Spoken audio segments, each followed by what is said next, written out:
அடிச்சா விரட்டி ஓடிடுவாங்க, அதோட அவங்க வரமாட்டாங்க. ஜஸ்ட் ஒரு ரீல்ஸுக்காக அது இப்படி வந்துட்டாங்க. மாநில பிரச்சனைக்கோ இல்லை மாநில சுயாட்சி சார்ந்தோ என் கல்வி உரிமை சார்ந்தோ பிரச்சனை வரும்போது நாங்கள் நிப்போன்ற இடத்துல வந்து இங்கே நின்றுட்டு. நேபாளிலே எவ்வளோ சம்பவம் நடந்தது நம்ம பார்த்தோம். அதெல்லாம் வந்து ஒரு ரெவல்யூஷனாக சொல்கிறாங்களே. இப்போ நம்ம ஊரில் அதை வந்து ஒரு அமைதி போராட்டமாக நடத்தும் போது it's a kind of revolution. நம்ம வாழ்றது ஜனநாயக நாட்டிலையா இல்லை வேற சர்வாதிகார நாட்டிலையா அப்படின்ற கேள்விதான் மறுபடியும் வருது. போலீஸ் வந்து நிறையா மாணவர்கள் அடிக்கிறாங்க. இதெல்லாம் சில பேர் போலீஸானே கூட தெரியல. கையாள் கூலியாள் இப்படி அடியாட்கள் அவங்கெல்லாம் வந்து மாணவர்களை எதிர்க்கிறாங்க. அவங்களுக்கு சப்போர்ட் பண்ணுற அரசியல்வாதி பார்ட்டிஸாக இருக்கட்டும் அவங்கள எதிர்க்கிறாங்க. நம்ம பசங்களை வந்து படின்னு சொல்றோமே, ஆனா அவன் எப்படி படிக்கிறான், என்ன படிக்கிறான், படின்னு சொல்றவங்க அவங்க எப்படி படிச்சிருப்பாங்க, அப்ப இருந்த படிப்பு இப்ப இருக்கா, இப்ப இருக்கிற படிப்பு தான் எப்பவும் இருக்குமா, இல்ல இது மாறுமா, இது மாற்றம் தேவையான அவங்க தெரிஞ்சுக்கணும். இருக்கிறது இங்க மன்னராட்சியும் சர்வாதிகார ஆட்சியும்ன்றதுனால நம்ம அங்க கேள்வியை கேட்க முடியாது. ஏன்னா நீ கேள்வி கேட்டாலே நீ ஆன்டி நேஷனல், கேள்வி கேட்டாலே இந்த நாட்டுல நீ இல்லாத ஆளு.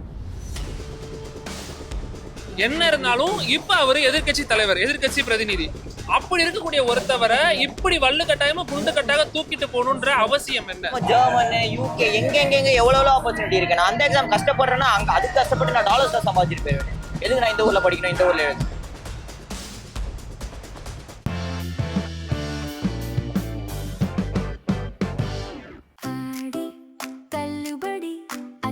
பேரும் அல்லம்படி 6 முதல் 60% வரை ஆடி தள்ளுபடியுடன் சூப்பர் சரவணா ஸ்டோர்ஸ், சென்னை, மதுரை, கோவை. இவ்வளவு மாணவர்கள் வந்துட்டு இந்த போராட்டம் நடத்துறாங்க. இந்த மாணவர்கள் எல்லாத்துக்கும் நீங்க ஆதரவு தெரிவிப்பீங்களா? கண்டிப்பா என் ஃபுல் சப்போர்ட் இந்த மாணவர்களுக்கு இருக்கு. இன்னும் நிறைய மாணவர்கள் வந்து எல்லா டிஸ்ட்ரிக்ட்லயும் சரி, எல்லா ஸ்டேட்லயும் சரி அவங்களோட குரலை எழுப்பணும். இந்த நீட்டுக்கு எதிராக போராடணும். டெல்லியில அமைதியான முறையில போராட்டம் நடத்திய ராகுல் காந்தியவே கைது பண்ணிருக்காங்க. இது நியாயம்னு நினைக்கிறீங்களா நீங்க? கண்டிப்பா கிடையாது. அவங்க அமைதியான வழியில கண்டிப்பா போராட்டம் நடத்தினா வந்து அவங்க போராட்டம் நடத்துறாங்க, அதுக்கு பாதுகாப்பு தான் தரணுமே தவிர அதுக்கு ஆப்போசிட்டா வந்து அவங்கள அரெஸ்ட் பண்ணிருக்க கூடாது. இதை நான் வன்மையா கண்டிக்கிறேன். கண்டிப்பா இந்த ப்ரொட்டஸ்ட்க்கு வந்த காரணமே நான் அதுக்கு தான் ஆதரவு தெரிவிக்கிறதுனால தான். ஸோ எனக்கு இந்த ப்ரொட்டஸ்ட் அதனாலே தான் பிடிச்சிருக்கு. முக்கியமான காரியம் என்னன்னா, இந்த மாணவர்கள் 3 நாள் இங்க நடத்துறாங்க. டெல்லியில வந்து இது ஒரு காலமா போய்கிட்டு இருக்கு. இது 3 நாள் மட்டும் இல்லாம இந்த நீட் எக்ஸாம் பேன் ஆகிற வரைக்கும் இதை நடத்தி இருந்தாங்கன்னா கண்டிப்பா இது ஒரு மாற்றம் வரும். மாற்றம்ன்றது 1 நாள் இல்ல 2 நாள் வருடங்கள் கூட ஆகலாம். ஆனா அது முடிகிற வரைக்கும் இந்த மாற்றம், இந்த போராட்டம் போச்சுன்னா கண்டிப்பா ஒரு மாற்றம் வரும்னு நான் நம்புறேன். நம்ம கண்டிப்பா ஆதரவு தெரிவிப்போம். நாங்க இப்போ நம்ம நீட் எதிர்க்கிறது வந்து இப்போ நான் டாக்டரோ இல்லை, இங்க இருக்கும் யாருமே டாக்டர் இல்லை, ஆனா அவங்க எதிர்க்கிறாங்கன்னா அவங்களுக்கு தெரியுது எங்கேயோ ஒரு மாணவர்களோ எப்படின்னா நீட்னால இறந்தவங்க பார்த்தீங்கன்னா மோஸ்ட்லி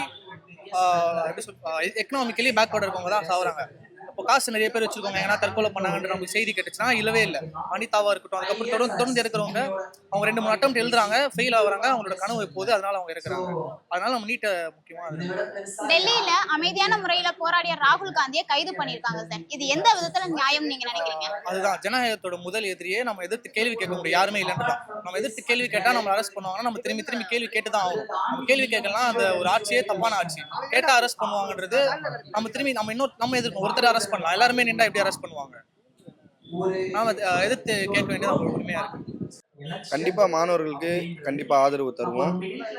மாணவர்கள் போராட்டம் என்னைக்குமே வந்து பாத்தீங்கன்னா ஒரு சுயநலத்துக்காகவும் ஒரு தனிநபருக்கான போராட்டம் கிடையாது. மாணவர்கள் என்னைக்குமே வந்து போராட்டம் நடத்துறது ஒரு அனைத்து எல்லாருக்குமே வந்து இப்போ பார்த்தீங்கன்னா இங்கே வந்திருக்க எல்லா ஸ்டூடெண்ட்டுமே வந்து மெடிக்கல் படிக்கணும்னு நினச்சி வந்தவங்க கிடையாது. ஆனால் மெடிக்கல் படிக்கணுன்ற ஒரு ஸ்டூடெண்ட்டுக்காக போராடுறோம். அதுதான் மாணவரோட யூனிட்டி. அது மாணவருக்காக மாணவர் போராட வரதான் செய்வாங்க. அதுக்கு நாங்கள் ஆதரவு இல்லை ஆதரவு தெரிவிச்சிருக்கிறதுனால தான் இங்கே வந்திருக்கேன். இது வந்து நீட்டு எதிர்ப்புக்கான ஆதரவுன்றதை தாண்டி நீங்கள் யோசிச்சு பாருங்க, இங்கே வந்து பெரும்பான்மையான திருநர் சமூகத்திலேருந்து என்னை போல ஒரு திருநங்கை வந்து இங்கே உட்காந்து நீங்கள் பார்த்துருக்க மாட்டீங்க. வெகு சிலரே வந்திருப்பாங்க, போயிருப்பாங்க. இது எதுக்காக நான் குறிப்பிட்டு சொல்றேன்னு பார்த்தீங்கன்னாக்க, பெருமளவு கல்வி பெற வாய்ப்பற்ற ஒரு சமூகமா, வாய்ப்பு மறுக்கப்பட்ட சமூகமா திருநர் சமூகம் இருக்கு, பால்பன்மை சமூகம் இருக்கு. அப்படி இருக்கிற பட்சத்துல எங்கேயோ தப்பி தவறி அக்னின்னு ஒருத்தி வந்து இங்க நிக்கிறேன் அப்படின்னாக்க, என் சமூகத்துக்கு டாக்டர் அப்படின்றது பெரிய கனவு, என் சமூகத்துக்கு இன்ஜினியரிங் அப்படின்றது ஒரு பெரிய கனவு, என் சமூகத்துக்கு பள்ளி கல்வியே ஒரு பெரிய கனவு. அப்படின்ற பட்சத்துல நான் இங்க வந்து நிக்கிறேன். திருத்த சட்ட மசோதா வரும்போது திருநர் திருத்த சட்டம் வந்து எங்களுக்கு எதிராக இருக்கும் பொழுது இங்க இருக்கக்கூடிய பல தோழர்கள் எங்களுக்காக வந்து நின்னாங்க. அவர்களுக்காக வந்து நிக்கிற பொறுப்பு எங்க இருக்கு.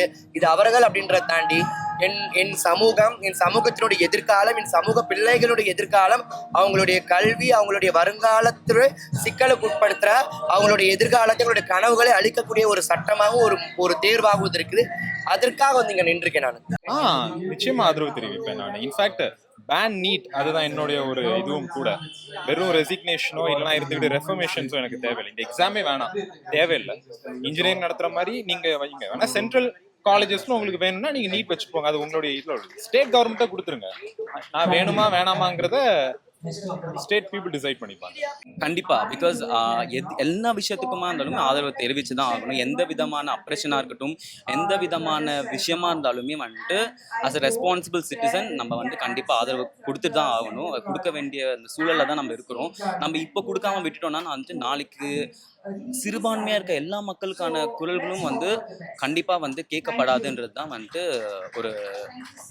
ஒரு உண்மைன்றது நான் நினைக்கிறேன். கண்டிப்பாக வந்துட்டு எல்லா விதமான அப்ரேஷனுக்கும் எந்தெந்த விதமான வந்து அநியாயமாக நடக்கிற விஷயங்களுக்கு வந்து நம்ம கண்டிப்பாக வாய்ஸ் கொடுத்து தான் ஆகணும். அண்ட் நம்ம கொடுக்குற விஷயம் தான் வந்துட்டு things are going to change. And I believe and I wish for some sort of change in the society and also from the government.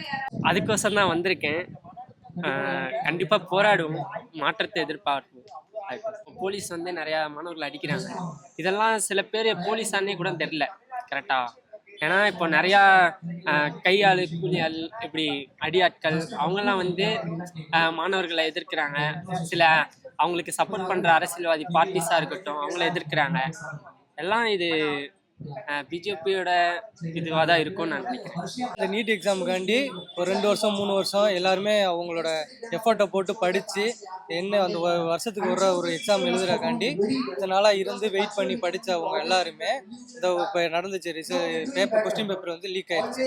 அந்த பிரச்சனைனால இப்போ கஷ்டப்பட்டு எழுதி பாஸ் ஆனவங்க எல்லாருமே சூசைட் பண்ண ஆரம்பிச்சிட்டாங்க. இந்த மாதிரி பண்ணவும் இதனால வேணான்னு சொல்லி தான் இந்த நீட்டு தேர்வு தேவையில்லை ரத்து செய்ய சொல்லி இது பண்ணுறாங்க. இப்போ ப்ரொடெஸ்ட் பண்ணுறாங்க.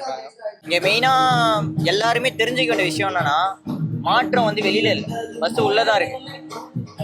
நம்ம பசங்களை வந்து படின்னு சொல்றோமே, ஆனா அவன் எப்படி படிக்கிறான், என்ன படிக்கிறான், படின்னு சொல்றவங்க அவங்க எப்படி படிச்சிருப்பாங்க, அப்ப இருந்த படிப்பு இப்ப இருக்கா, இப்ப இருக்கிற படிப்பு தான் எப்பவும் இருக்குமா, இல்ல இது மாறுமா, இது மாற்றம் தேவையான அவங்க தெரிஞ்சுக்கணும். இங்க யாருக்குமே சொல்ல கவர்மெண்ட் அஃபிஷியல்ஸ்க்கு யாருக்குமே என்ன ப்ரொசீஜர்னு ஒரு விஷயத்துக்கு சிம்பிளா தெரியல. அப்படி இருக்கும் போது இந்த திணிப்பை வந்து மக்கள் மேலேயோ பசங்க மேலேயோ திணிக்க இப்ப வெடிச்சுட்டாங்க. அதாவது இந்த ஜென்சி தான் இருக்கிறதுலே வேணான்ற விஷயத்தையும் நார்மலைஸ் பண்றவங்க, முக்கியமா இருக்க விஷயத்தையும் நார்மலைஸ் பண்றாங்க. ஸோ இங்கே தேவையானது மாற்றம் தான். அந்த மாற்றம் சரியான மாற்றமா இருக்கணும். நீட் அவசியமே இல்லாத ஒரு விஷயம். அதனால எல்லாரும் இங்கே கூடியிருக்காங்க. நிச்சயமா இந்த போராட்டத்துல வந்து நாங்க இன்னைக்கு 3வது நாளா கலந்து கொண்டிருக்கிறோம். தமிழ்நாடு முழுக்க இந்த போராட்டத்துக்கு வந்து ஆதரவு இருக்கு. டெல்லி ஜந்தர் மந்தர்ல ஒரு மிக வீரியமான ஒரு போராட்டத்தை வந்து அங்க இருக்கிற காக்ரோச் ஜனதா பார்ட்டி வந்து நடத்திட்டு இருக்காங்க. பல்வேறு மாணவ இயக்கங்கள் பல்வேறு பொதுமக்கள் வந்து அங்க இணைஞ்சு அந்த போராட்டம் நடத்துறாங்க. அவங்களுக்கு ஆதரவு தெரிவிச்சு இன்னைக்கு வந்து அந்த கோரிக்கையை நம்ம முன் வச்சு கூடுதலா தமிழ்நாடு என்ன சொல்லுதுன்னா, அந்த நீட் தேர்வை ரத்து செய்யணும், என்டிஏவை கலைக்கணும் அப்படின்ற கோரிக்கையை உள்ளடக்கி இந்த போராட்டத்தை வந்து இன்னைக்கு தமிழ்நாட்டில் நடத்தி கொண்டிருக்கிறோம். இந்த போராட்டத்துக்கு ஒட்டுமொத்த தமிழ்நாடு மக்களும் ஆதரவு தெரிவிக்கணும். எல்லாரும் வாய்ப்பு இருக்கிற தோழர்கள், மாணவர்கள், பொதுமக்கள் எல்லாருமே இந்த போராட்டத்தை வந்து கலந்து கொள்ளணும் அப்படின்றதான் எங்களுடைய கோரிக்கை. கண்டிப்பா அவர் தெரிவிச்சு ஆகணுமே. ஏன்னா இத்தனை நாள் வந்து 20 டேஸா வந்து அவங்க வந்து அமைதியா போராட்டம் பண்ணிருந்தாங்க. ஆனா இப்ப பாத்தீங்கன்னா அமைதியா போராட்டம் பண்ணவங்க மேல தடியடி நடத்துறதும், ஒரு ஸ்மோக் பாம் வந்து தூக்கி போற சொல்லிட்டு அவ்வளவு இது கூட பண்றாங்களே. அவங்க என்ன அக்யூஸ் தான் பண்றது சொல்லுங்க. டெரரிஸ்ட் மேல பண்ற பாம்னா இவங்க தூக்கி போறாங்க. அந்த பாம்னா எக்ஸ்பீரியான பாம். அது எத்தனை பாம் யார் தூக்கி போறாங்கன்னா அது தூக்கி போறதுனால மூச்சு முட்டல் இதுவாகி அவங்க வந்து கண்ணீர்ச்சல் ஆகி அவங்க வந்து இறந்து போட்டு வாய்ப்பு இருக்கு 90%. அதனால பண்றாங்க. இந்த மாதிரி உள்ள போலீஸ்லாம் பாத்தீங்கன்னா டெல்லியில பேஜஸே இல்ல, நேம் பேஜஸே இல்லாம உட்காந்துருக்காங்க. ஒரு யூனிஃபார்ம் இல்ல, மஃப்டின்னு சொல்லல, மஃப்டி கிடையாது, போலீஸா ஃபர்ஸ்ட் கிடையாது, அப்படி உட்காந்துருக்காங்க உள்ள. அவ்வளவு பண்றக்கும் போது தமிழ்நாட்டுல நம்ம மக்கள் ஒன்றும் பண்ண அப்படின்னா எனக்கு வந்து சரிப்பட்டு வரல. நாங்க வந்து 3 டேஸா பண்ணிட்டு இருவாங்க. நாங்க இன்னும் பண்ணுவோம். மக்கள் வந்து வர சொல்ல எதிர்பார்க்கிறோம். 3 டேஸ் மேல நாங்க வந்து தொடர்ந்து பண்ணுவோம். அங்க ராஜினாமா பண்ற வரைக்கும் நாங்க பண்ணிட்டு தான் இருக்குமே. அவர் வந்து நாங்கள் வந்து பதவி நீங்கணும், நீட் எக்ஸாம் ரத்து செய்யணும். இதான் எங்களுக்கு கோரிக்கை. அங்கே வச்சிருக்க கோரிக்கை சேம் கோரிக்கை நாங்கள் வச்சிருக்கோம். நாங்கள் பண்ணித்தான் இருப்போம். நாங்கள் நிறுத்த மாட்டோம். கண்டிப்பா என்னன்னா இது வந்து சிஜேபின்ற ஒரு கட்சி சார்ந்ததா இருந்துச்சுன்னா இவங்க போராட்டம் ஆதரவு தெரிவிக்காம வேணாமான்ற கேள்வி வரும்.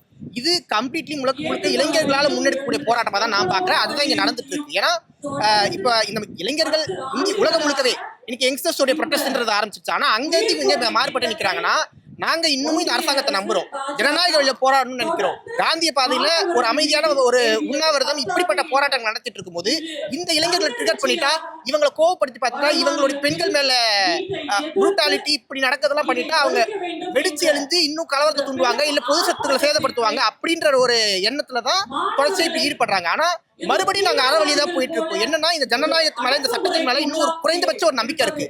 அந்த நம்பிக்கையோட தான் போராடிட்டு இருக்கோன்றப்ப ஒன்றிய அரசு கொஞ்சமாச்சு செவியரங்கு வந்து இந்த நீட் எக்ஸாம் ஒழிக்கிறோம், இதெல்லாம் அடுத்தடுத்த கட்ட ப்ராசஸ். ஆனா முதல் கட்டமா இனியாச்சும் இது மாதிரி லீக்கேஜ் நடக்காதது ஒண்ணு.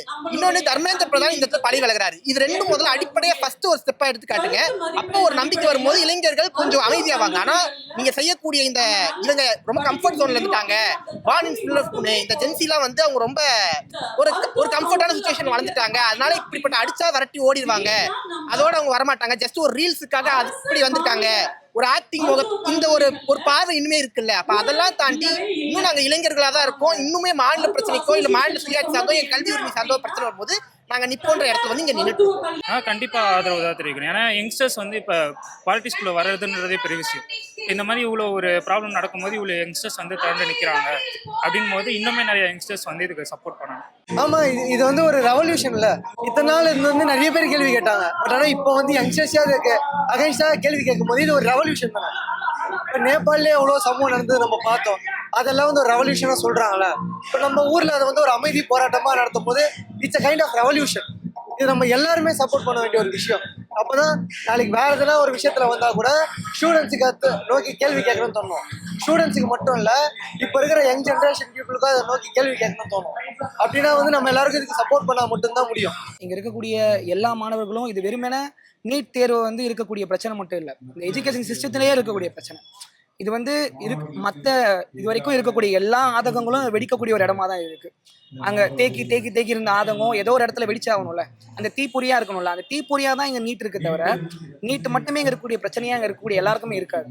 இங்க சிஸ்டத்துக்கு மேலேயே அங்க இருக்கக்கூடிய அரசாங்கத்துக்கு மேலேயே, அங்க அரசாங்கத்துடைய ஒரு பாசிசமான அந்த ஒரு இதுக்கு மேலேயும் அதுக்கு மேல இருக்கக்கூடிய அந்த ஒரு ஒட்டுமொத்த ஆதங்கமா தான் இங்க வெடிச்சிட்டு இருக்கு. அப்படின்னும் போது இந்த மாணவர்கள் சேர்ந்து பண்ணக்கூடிய இது வந்து பார்த்தோன்னா எங்களுடைய உரிமைன்றதை தாண்டி இது ஒரு பேசிக்கான நீட். இந்த பேசிக்கான நீடுக்கு அந்த போராடுறதுன்றது கண்டிப்பா இருக்கக்கூடிய எல்லாருமே கொடுக்குறாங்க. மாணவர்களுக்கு ஆறுதல் தெரிவிக்கிறதுனால தான் நாங்களும் களத்தில் இறங்கி போராட வந்திருக்கிறோம்.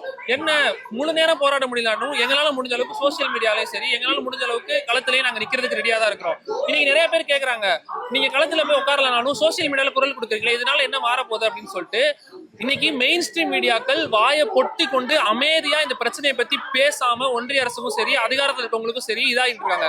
மெயினா ஒண்ணு சொல்றேன், நீட் எக்ஸாமுக்கு 2வது அட்டெம்ப்ட்ல 2 நிமிஷம் 3 நிமிஷம் லேட்டா வந்ததுக்காக 3 பேரை உள்ள விடாம எக்ஸாம் எழுத விடாம பண்ணீங்கல்ல. ஆனா இவ்வளவு பெரிய சிஸ்டம் ஃபெயிலியர் நடந்திருக்கு. நேஷனல் டெஸ்டிங் ஏஜென்சி நடத்தின எல்லா எக்ஸாம்லயும் கிட்டத்தட்ட நிறைய குளறுபடிகள் இருக்கு. அப்படி இந்த நேஷனல் டெஸ்ட் ஏஜென்சி நடத்தின அந்த இதுக்கு அக்கௌண்டபிலிட்டி யார் எடுத்துப்பா? எஜுகேஷன் மினிஸ்டரா இருக்கக்கூடியவரும் அக்கௌண்டபிலிட்டி எடுத்துக்கல. ஆனா உங்களுடைய இந்த அக்கௌண்டபிலிட்டிங்கிறது எந்த ஒரு அதிகாரமும் இல்லாத, எந்த ஒரு பண வசதி இல்லாத ஒரு சின்ன மாணவர்கள் கிட்ட தான் நீங்க அந்த அக்கௌண்டபிலிட்டி எதிர்பார்ப்பீங்க. அதிகாரத்தில் இருக்கவங்ககிட்ட அக்கௌண்டபிலிட்டி எதிர்பார்க்க மாட்டீங்க அப்படின்னா நம்ம வாழ்றது ஜனநாயக நாட்டிலையா இல்ல வேற சர்வாதிகார நாட்டிலையா அப்படின்ற கேள்விதான் மறுபடியும் வருது. டெல்லியில அமைதியான முறையில போராட்டம் நடத்திய ராகுல் காந்தியை கைது பண்ணிருக்காங்க. இது எந்த விதத்துல நியாயம்னு நீங்க நினைக்கிறீங்க? ஆக்சுவலி நான் ஒண்ணு புரிஞ்சுக்க வேண்டிய விஷயம் என்னன்னா, இந்த கவர்மெண்ட்டுக்கு நம்ம எந்த விஷயத்தை நம்ம எதிரா போனா ஆப்வியஸா நம்ம அவங்களை வந்து கைது செய்யறதும் நம்மளை முழக்கிறதும் நம்மளை அடிக்கிறதும் தான் இவங்க இதா இருக்காங்க. ஆனா ராகுல் காந்தி அமைதி போராட்டம் பண்ணி அவங்களை கிடைச்சிருக்கு, இது வந்து நல்ல விஷயமே கிடையாது. இது வந்து அநாகரிகமான விஷயம். அவர் வந்து சொசைட்டிக்கு எந்த பாதிப்பும் உண்டாக்காம ப்ரொட்டஸ்ட் நடத்தினாலும் அவங்களை கைது பண்ணது இது ரொம்ப நம்ம தீவிரமா கண்டிக்கக்கூடிய விஷயம்.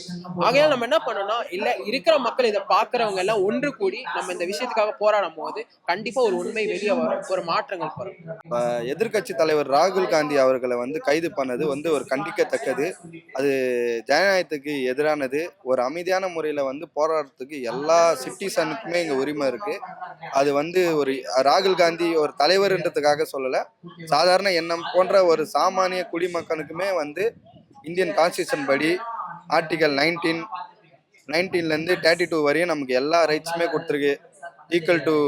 Equality of opportunity, freedom of ஸ்பீச்னு எல்லா ஆர்டிகலுமே நமக்கு போராடுறதுக்கும் நம்ம கேள்வி கேட்கறதுக்கும் நம்ம கோரிக்கை வைக்கிறதுக்குமே இங்கே வந்து சட்டத்துக்கு கீழே நமக்கு அனுமதி இருக்கு.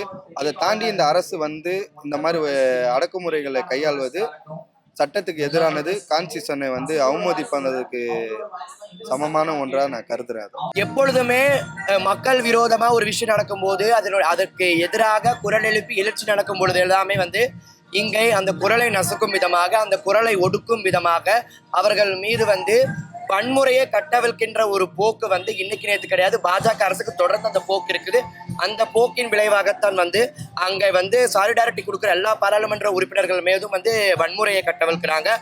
அடிச்சு கூட்டிட்டு போற அளவுக்கு ஒரு வன்முறை நிகழ்த்தப்பட்டிருக்கு ராகுல் காந்தி அவர்கள் மீதும். அதை தாண்டி ஜந்தர் மந்தர்ல போராட்டத்தில் இருக்கக்கூடிய அனைத்து மாணவர்கள் மீதும் வந்து வன்முறை நிகழ்த்தப்பட்டிருக்குது. மோசமான தடையடி நிகழ்த்தப்பட்டிருக்கு. அதுவும் லட்டியில வந்து ஆணிகள் வைத்து லட்டியில அடிச்சு வன்முறையை நிகழ்த்தப்பட்டிருக்கு. அங்கு போராட்டம் இருக்க பெண்கள் திருநர்கள் மீது வந்து வல்லுறவுகள் காவல்துறை நிகழ்த்தப்பட்டிருக்கிறது கண்டனத்துக்குரிய விஷயமா இருக்கும். இன்னைக்கு பாத்தீங்கன்னா நேற்று இன்னைக்கெல்லாம் வந்து ஏன் சமூகம் என் திருநர் சமூகத்துல வந்து பல பேர் திரளாக போயிட்டு ஜந்தர் மந்தர்ல இன்னைக்கு போய் உட்காந்துருக்காங்க. நீங்க எங்களுக்காக வராட்டி பரவாயில்ல, நாங்க உங்களுக்காக எப்பயும் வருவோன்ற போக்கு எப்பயுமே திருநர் சமூகத்துக்கு இன்னைக்கு அந்த போராட்ட களம் நீங்க எவ்வளவு அடிச்சாலும் எவ்வளவு எங்களை முடக்கினாலும் மீண்டும் மீண்டும் இந்த எழுச்சி தொடர்ந்து இருக்கும். இங்க தமிழ்நாட்டில் இருக்கிற மாதிரி இன்ஸ்டாகிராம் எழுச்சி இது கிடையாது. இது சரியான அரசியலை புரிந்து கொண்டு சரியான கருத்துக்களை முன்வைக்கின்ற எழுச்சி இப்போ நடந்துகிட்டு இருக்கு. ஆக்சுவலி அது டோட்டலாகவே அன்ஃபேர். பிகாஸ் ராகுல் காந்தியாக இருக்கட்டும், இங்கே வந்து எவ்வளோ ஸ்டூடெண்ட்ஸ், ஆக்சுவலி மோர் தென் ராகுல் காந்தி, இங்கே எவ்வளோ ஸ்டூடெண்ட்ஸ் வந்து இங்கே அட்டாக் பண்ணியிருக்காங்க, எவ்வளோ போலீஸ் வந்து அவங்க மேலே பண்ண லத்தி சார்ஜாக இருக்கட்டும், எவ்வளோ விஷயங்கள் வந்து நடந்திருக்கு. அண்ட் இதெல்லாமே வந்து யாருக்காவது அக்கௌண்டபிலிட்டி எடுக்க சொன்னீங்கன்னா கண்டிப்பாக எதுக்கும் எடுக்க மாட்டாங்க. இவ்வளோ விஷயம் நடந்திருக்கு, எந்த விஷயத்துக்குமே அக்கௌண்டபிலிட்டி எடுக்காத இந்த சென்ட்ரல் கவர்மெண்ட் வந்து கண்டிப்பாக வந்து இந்த ஸ்டூடெண்ட்ஸ் மேலே பண்ண இதுக்கு வந்து அக்கௌண்டபிலிட்டி எடுப்பாங்களான்னு கேட்டால் வந்து அது கொஸ்டின் மார்க் தான். அண்ட் ஆல்சோ என்ன விஷயம் நான் இன்னொன்று சொல்ல வரேன்னா வந்துட்டு, இங்கே அக்கௌண்டபிலிட்டின்னு அந்த டேர்மை கேட்டாலே வந்து நீங்கள் ஏன் பயப்படுறீங்க? எஜுகேஷன் டேர்மை கேட்டாலும் நீங்கள் பயப்படுறீங்க, அக்கௌண்டபிலிட்டி என்ற டேர்மை கேட்டாலே நீங்கள் பயப்படுறீங்கன்னா அப்போ இவங்கள தான் நீங்கள் எனிமிஸாக பார்க்குறீங்களா? I'm talking about the central. இதெல்லாமே வந்துட்டு நீங்கள் வந்து ஒரு ஃபேரான முறையில் வந்து கொண்டு போக வேண்டிய விஷயத்த நீங்கள் வந்துட்டு இவ்வளோ அநியாயமாக வந்துட்டு ஒரு சார்ட் ஆஃப் பீப்புளுக்கு வந்து நீங்கள் ஃபேவர் பண்ணி இந்த மாதிரி காண்ட் ஆஃப் எவ்வளோ people they lost their life. So this is something totally unfair and I wish some sort of change should happen. இது ஒரு நியாயமில்லாத ஒரு இதுதான். பட் யூஸ்வலாக வந்து ஆப்போசிஷன்ஸ் ப்ரொடெஸ்ட் பண்ணுறதும் அதுக்கு அகெயின்ஸ்டாக ரூலிங் கவர்மெண்ட் பண்ணுறதும் வந்து ஒரு யூஸ்வலான பாலிடிக்ஸ்ங்கிறதுனால இதை நான் வந்து ரொம்ப ஒரு பண்ணாததை பண்ணிட்டாங்க அப்படின்னு என்னால் அது பார்க்க முடியல. யூஸ்வலாக நடக்கக்கூடிய ஒன்று நீட்டுங்கிறதால இன்னும் கொஞ்சம் மூர்க்கமாக பண்ணியிருக்காங்க அப்படின்னு தோணுச்சு. ஆனால் ஒரு லீடர் ஆஃப் ஆப்போசிஷன் அவ்வளவு ஹார்ஷாக ட்ரீட் பண்ண வேண்டிய அவசியம் இல்லை. He should have that respect. அது இருந்திருக்கணும். அது எனக்கு ஃபீல் ஆச்சு. அதான் சொல்றேன், நம்ம எல்லாருக்குமே தான் தெரியுமே, இதை யாருமே யார்கிட்டையும் கேள்வி கேட்க வேண்டிய அவசியம் இல்லை. நியாயம் இல்லாத செயல் தான் அவங்க செய்யறாங்க. எதையோ மறைக்க பாக்குறாங்க. அவங்க எதை மறைக்க பாக்குறாங்க, எதுக்கு மறைக்க பாக்குறாங்க நம்ம யாருக்குமே தெரியாது. ஆனா அவங்க ஏதோ ஒரு உள்குத்து வச்சுதான் எல்லாமே பண்றாங்க. ஏன்னா சும்மா உண்ணாவிரத போராட்டம் மட்டும் பண்ணிட்டு இருந்த அவரை வந்து எங்க இருக்காரு என்ன பண்றாருன்னே தெரியாம கடத்திட்டு போற அவசியமும் இல்ல. வந்து அதே மாதிரி அமைதியா உட்காந்துட்டு இருக்க ராகுல் காந்தியை கடத்திட்டு போக வேண்டிய அவசியமும் இல்லை, அரெஸ்ட் பண்ணிட்டு போக வேண்டிய அவசியமும் இல்லை. இவங்க பண்றாங்கன்னா பின்னாடி நமக்கே தெரியுதுல ஏதோ இருக்கு. வாயே திறக்கல. இப்போ வரைக்கும் ஒருத்தர் மாத்தி பர்த்டே விஷ் போட்டுக்கிறாங்க, போஸ்டா போட்டுக்கிறாங்க. ஒரு தெளிவான ஒரு ஆன்சர் இல்லை. எல்லாருமே இங்க கஷ்டப்பட்டு தான் இருக்காங்க. இத்தனை பேர் பணம் இல்லாதவங்க பணம் இருக்கவங்க எல்லாரும் இங்கே தான் இருக்காங்க. இந்தியாவில மட்டுமே மெடிக்கலுக்கு செலவு பண்றது, படிக்கணும்ட்டு ஒரு பையன் மெரிட் இல்லை, ஒரு பொண்ணு மெரிட்ல இல்லைன்னா 50 லட்ச ரூபாலேருந்து குறைஞ்சது 30 லட்ச ரூபாலேருந்து 50 லட்ச ரூபா தொடங்கி 80 லட்ச ரூபா 1 கோடி ரூபாய்க்கு சீட் வச்சுக்க படிக்கிறாங்க. இப்போ அது இல்லைன்றது எல்லாரும் அப்ராட் போறாங்க, அப்ராட் ஓடுறாங்க படிக்கிறதுக்கு. அங்க ஒரு ஸ்டூடெண்ட்டும் தூக்கம் இல்லாம, சமைக்க முடியாம, ஹாஸ்டல்ல ஃபுட்டு சரியில்லாம எவ்வளவு கஷ்டப்படுறாங்கன்னு எனக்கு தெரியும். எனக்கு பர்சனலா தெரியும். 2 வருஷம் கழிச்சு நானும் டாக்டருக்கு படிக்க போறேன்னு ஒரு முடிவுல இருக்கேன். ஆனா நான் நீட் எழுத மாட்டேன், ஃபாரின்ல தான் போய் பண்ணுவேன். நான் அங்க பண்ணிட்டு இந்தியாவுக்கு வர மாட்டேன், எஃப்எம்ஜி கூட எழுத மாட்டேன். அது இல்லாம ஜெர்மனு, யூகே எங்க எவ்வளவு ஆப்பர்ச்சுனிட்டி இருக்கு. நான் அந்த எக்ஸாம் கஷ்டப்படுறேன்னா அங்க அதுக்கு கஷ்டப்பட்டு நான் டாலர்ஸ்ல சம்பாதிச்சுட்டு போயிருவேன். எதுக்கு நான் இந்த ஊர்ல படிக்கணும், இந்த ஊர்ல எழுது. ராகுல் காந்தி எல்லாருமே போராட்டத்தில் வந்து எல்லாருமே இது பண்ணுறாங்க. ஆனால் அவர் என்ன பேசினாரு பண்ணாரோ அதை அங்கே இது பண்ணுறாங்க. ஆனால் வந்து கவர்மெண்ட் வந்து எப்படி நடக்குதுன்னா, டெல்லியில் நடக்கிறத பார்த்தோம்னா கவர்மெண்ட் ரொம்ப தப்பாக நடந்துக்கிட்டு இருக்க மாதிரி ஃபீல் ஆகுது. ஏன்னா இப்போ ரீல்ஸில் சோசியல் மீடியாவில் தான் பார்த்து எல்லாமே தெரிஞ்சுக்கிற மாதிரி இருக்குது. எந்த நியூஸ் சேனல்லையும் இதை பற்றி பேசவும் இல்லை, இதை பற்றி சொல்லவும் இல்லை. ஸோ நான் என்ன சொல்கிறது, கவர்மெண்ட்டே ரொம்ப தப்பாக இருக்க மாதிரி தான் இருக்குது. அது தப்பு தான் அது. ஏன்னா அவரே வந்து போய் இங்கே அப்போ வந்து அது பெரிய விஷயம். ஏன்னா யாருமே போகல. இன்னுமே நம்ம தமிழ்நாட்டில் சிஎம் வாய் திறக்கவே இல்லை. ஆனால் சிஎம் சொன்னேன்னு பார்த்தீங்கன்னா, ஆட்சி காலத்துக்கு முன்னாடி எங்களுக்கு வந்து பிஜேபி தான் கொள்கை எதிர்த்து சொல்லியிருக்காங்க. நீட்டை எதிர்த்து ரொம்ப தீவிரமாக அவரும் சொல்லியிருக்காரு, அனிதாக்காக பேசியிருக்காங்க. ஆனால் இப்போ அவர் வாயை திறக்காதது ஒரு மக்களுக்கு ரொம்ப வந்து ஒரு கஷ்டமாக இருக்குது. என் ஃப்ரெண்ட்ஸ் டிவிகே ஃப்ரெண்ட்ஸ் ரொம்ப ஃபீல் பண்றாங்க ஏன் வாய் தரலன்னு சொல்லிட்டு. கேட்டதுக்கு தரப்பாங்க சொல்றாங்க. ஆனா அவர் திறந்தார் அப்படின்னா தமிழ்நாடே இங்க கொந்தளிக்கும். தமிழ்நாடு கொந்தளிச்சுன்னா நீட்டுக்கு பெரிய ஒரு மாற்றம் கண்டிப்பா ஏற்படும். தமிழ்நாடு மக்கள் கையில போராட்டம் எதுவுமே வந்து இங்க வந்து போனதா சும்மா போனதா சட்டமே கிடையாது. ஜல்லிக்கட்டு ஜெயிச்சாச்சு, அனிதாவாக பண்ணது ஜெயிச்சாச்சு. அதுக்கடுத்து பார்த்தீங்கன்னா ஸ்டெர்லைட்டு அதுவும் அவருக்கு கொண்டாங்க, அதுவும் ஜெயிச்சாச்சு. நிறைய போராட்டம் பண்ணலாம், பட் மக்கள் கையில் தான் இருக்கு. யூத் பசங்க எல்லாம் கிளம்பி வந்தாங்கன்னா நல்லா சூப்பராக பண்ணலாம். அடுத்த ஜென்ரேஷனாக நம்ம பண்றோம், நமக்காக பண்ணல. அதை ஃபர்ஸ்ட் யோசிச்சுங்க எல்லாருமே. இது அன்ஃபேர் தான் இது சொல்ல போனால். இருந்தாலும் அவருமே கிட்டத்தட்ட ஒரு ஃப்ளாஷ் காண்டி தான் அவரும் வந்திருக்காரு அப்படின்ற மாதிரி பார்க்கலாம். அவருமே ஸ்கூலுக்கு இது காலேஜ் பசங்களுக்குலாம் சப்போர்ட் பண்ணுறாரு. ஸோ அது வந்து அவரை தூக்கிட்டு போகிறது ராங்காக தான் இருந்துச்சு. ராகுல் காந்தியை வந்து கைது பண்ணது வந்து எனக்கு தெரிஞ்சு இட்ஸ் நாட் ஃபேர் ஆக்சுவலாக. ஏன்னா இப்போ ஒருத்தவங்க வந்து ஒரு 4 இடத்துல ப்ராப்ளம் பண்ணுற மாதிரி பண்ணாங்க. இது வந்து ஒரு மக்களுக்கு எதனா ஒரு சம்திங் இடையூறாக இருக்குன்ற பட்சத்தில் பண்ணியிருந்தாங்கன்னா ஓகே. பட் ஆனால் அவர் வந்து சம்திங் ஒரு விஷயத்தை சீக் பண்ணி தான் வந்து போராடி இருக்காரு. அதுக்காக இவ்வளோ பேர் சப்போர்ட் பண்ணிட்டு இருக்க போது இது அரெஸ்ட் பண்றாங்கன்னும் போது ஒரு விஷயத்தை நீங்க பேசக்கூடாதுன்னு தடுக்கிற மாதிரி இருக்கு எனக்கு. இதை பத்தி நீங்க ஏன் பேசுறீங்க, நீங்க பேசக்கூடாது, நீங்க இவ்வளவு ஓப்பனா பேசுனீங்கன்னா உங்களுக்கு இவ்வளவு சப்போர்ட் வரும், அதனால நீங்க பண்ணக்கூடாதுன்ற மாதிரி எனக்கு தோணுது. ராகுல் காந்தி இதுக்கு முன்னாடி நீட்டுக்கு எந்த அப்போஸ் பண்ண மாதிரியும் நான் பார்த்ததில்ல. அப்படி ஒரு வேளை அப்போஸ் பண்ணி அவரை கைது பண்ணியிருந்தாங்கன்னா ஒரு வேளை அந்த அந்த மினிஸ்டரா யார் அவரு தர்மேந்திர பிரசாத் அவர் வந்து பதவி விலகினாலும் நீட் இப்போ பேன் ஆனாலும் அவரை அரெஸ்ட் பண்ணதுக்கு ஒரு நியாயம் ஒன்று கிடைக்கும். அது வரைக்கும் எனக்கு கேட்டால் இது யூஸ்லெஸ் தான். அவர் கைது பண்ணுவாங்க, அவர் ஒரு ப்ரிவிலேஜாக இருக்காரு, அவர் வந்துடுவார்.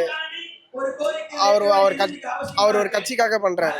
இங்க வந்து மக்கள் வந்து அவங்க வாழ்க்கைக்காக அவங்க குழந்தைகளுக்காக பண்றாரு. அவரை பொறுத்த வரைக்கும் அது பப்ளிசிட்டி, நம்மளை பொறுத்த வரைக்கும் அது வாழ்க்கை இல்ல. அது எப்பவுமே நடக்கிறது தான். ஏன்னா இங்க வந்து நம்ம மக்களாட்சி நடந்துச்சுன்னா இதை நியாயமா அநியாயமான்னு கேட்கலாம். நடக்கிறது இங்க மன்னராட்சியும் சர்வாதிகார ஆட்சியும்ன்றதுனால நம்ம அங்கே கேள்வியை கேட்க முடியாது. ஏன்னா நீ கேள்வி கேட்டாலே நீ ஆன்டி நேஷனலிஸ்ட், நீ கேள்வி கேட்டாலே இந்த நாட்டில் நீ இல்லாத ஆளு, நீ வெளிநாட்டுக்காரன். வெளிநாட்டில் நீ இல்லவே இல்லை, நீ ஒரு ஏலியன் சொல்ற அளவுக்கு கூட இங்க முடியும். ஏன்னா நான் ஓட் ஷோர் பண்ணுவேன், நான் மணிப்பூர்ல நடக்கக்கூடிய பிரச்சனையை பத்தி நான் பேச மாட்டேன், நான் இங்க கூடிய மக்களுடைய பிரச்சனையை பத்தி பேச மாட்டேன். ஆனா இங்க இருக்கக்கூடிய சாமானிய மக்கள் அவனுடைய பிரச்சனைக்காக, அவனுடைய உரிமைக்காக, அவனுடைய பேசிக்கான அந்த ஒரு எஜுகேஷன் சிஸ்டத்துக்காக அவன் பேசினா அப்படின்னா அவன் பேசவே கூடாதுன்னு நான் கைது பண்ணுவேன். அப்படின்னு இருக்கக்கூடிய அந்த ஒரு அரசாங்கத்துக்கு கீழே தான் இருக்குன்றனால இது ரொம்ப பெரிய ஒரு ஆச்சரியமா எனக்கு இல்லை. கண்டிப்பா நீங்க இப்படித்தானே நடப்பீங்க அப்படின்ற. ராகுல் காந்தியை மட்டும் இல்ல, மாணவர்களையும் வந்து அடிச்சிருக்கிறாங்க, உதைச்சிருக்கிறாங்க. அவங்க கை கால் உடைக்கப்பட்டிருக்குது, மண்டைகள் உடைக்கப்பட்டிருக்கிறது. எதிர்கட்சி தலைவர் ராகுல் காந்தி கைது செய்யப்பட்டிருக்கிறாரு. அந்த கட்சியை சார்ந்த இன்னும் பல்வேறு நபர்கள் வந்து கைது செய்யப்பட்டிருக்கிறாங்க. அற வழியில போராடுறாங்க. மக்களுடைய உணர்வை புரிஞ்சுக்கின்னு, மாணவருடைய எதிர்காலத்தை புரிஞ்சுக்கின்னு போராடி கொண்டிருக்கிறவர்ல இருந்து கைது செய்கிறது என்பது ஒரு ஜனநாயக விரோதமான ஒரு போக்கு.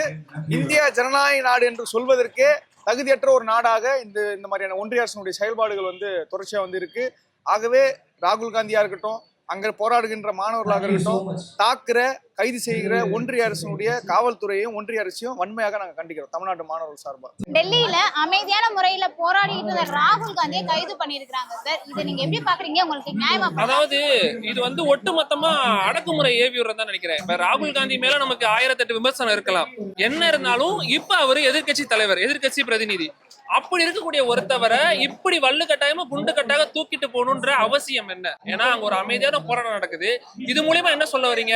ஒரு எதிர்கட்சி தலைவராகவே இருந்தாலும் நாங்க இப்படி குண்டு கட்டா தூக்கிட்டு போவோம், அப்ப நாங்களாம் இப்படி இப்ப அவருக்கே அந்த நிலைமைனா அப்போ ஒரு சாதாரணமான ஆளு, நான் எந்த ஒரு பேக்ரவுண்டும் இல்லாத ஒரு சாதாரணமான ஆளுனா நான் எப்படி தைரியமா துணிஞ்சு போராட்டம் பண்ணுவேன்? அப்ப இப்படி இவரை அரெஸ்ட் பண்றது மூலியமா ஒரு ஜூக் காட்டுறது, இப்படிலாம் காமிச்சா பயந்துருவோம், சாதாரண மக்கள் எல்லாம் போராட வரமாட்டாங்கன்னு நினைச்சிட்டு நீங்க பண்ணிட்டு இருக்கீங்க. ஆனா நீங்க இப்படி அடக்குமுறை பண்ண மாணவருடைய சக்தி எழுயும். இது இன்னொரு ஜல்லிக்கட்டு போராட்டமா மாறுற அளவுக்கு கூட இது ஆச்சரியப்படுறது கிடையாது. மிகப்பெரிய போராட்டமா வெடிக்கும். நீதி கிடைக்கிற வரைக்கும் நாங்க இந்த போராட்டத்தை நிறுத்த போறது கிடையாது. அவர் எதிர்கட்சி தலைவர், முதல்ல தமிழ்நாட்டு இந்தியாவுடைய எதிர்கட்சி தலைவரா இருக்காரு. தமிழ்நாட்டுல ராகுல் காந்தி மேல இப்ப ஆட்சி மாற்றம் அப்படி கட்சி ரீதியாக அங்க மாறுபட்டு இருந்தாலும் பாதிக்கப்பட்டவங்க பக்கம் நிக்கிறது தான் சமூக நீதி. அப்ப இன்னுமே எதிர்கட்சி இங்க ஆக்கப்பூர்வமா செயல்பட்டு இருக்கலாம். ஏன்னா இந்த ஒரு மாணவர் போராட்டம் நடக்குதுன்னா எதிர்கட்சி சரியா வேலை பார்க்கலன்றத ஒரு அடிப்படையான குற்றச்சாட்டு இன்னுமே இருக்கு. இன்னமும் தமிழ்நாட்டு இந்தியா லெவல்ல பிஜேபிக்கு அப்போசிஷனா காங்கிரஸான்னு பார்த்தா பல இடங்கள் அது முரண்பட்டு நிக்குதுன்றதை நாங்க பாக்குறோம். ஆனா இந்த இடத்துல நாங்க ராகுல் காந்தி சப்போர்ட்டா நிக்கிறோம். ஏன்னா மாணவர்களுக்கான போராட்டத்துக்காக வராரு. அப்ப இங்க எதிர்கட்சி தலைவர்களே வந்து சில இடங்கள் அனுமதிக்கப்படுறது இல்ல. இன்னைக்கு பல போராட்டங்கள்ல இன்னைக்கு மணிப்பூர் மாதிரியான மாநிலங்களுக்கு போலான்ற பார்க்கும்போது அங்க அவர் தடுக்கப்படுறாரு. அப்ப அவர் பக்கம் நிக்கிறதா சரியான இருக்கும். இது காங்கிரஸ்ன்ற பிரச்சனை தாண்டி இல்ல, அவர் மக்களால் தேர்ந்தெடுக்கப்பட்டிருக்க ஒரு எம்பி, ஒரு ரெப்ரசன்டேட்டிவ், ஒரு எதிர்கட்சி தலைவர். அப்ப அவருக்கான உரிமைகள் அங்க மறுக்கப்படுதுன்றப்ப தமிழ்நாட்டுடைய மாணவர்களும் அவருக்கு நாங்க சப்போர்ட் பண்றோம்.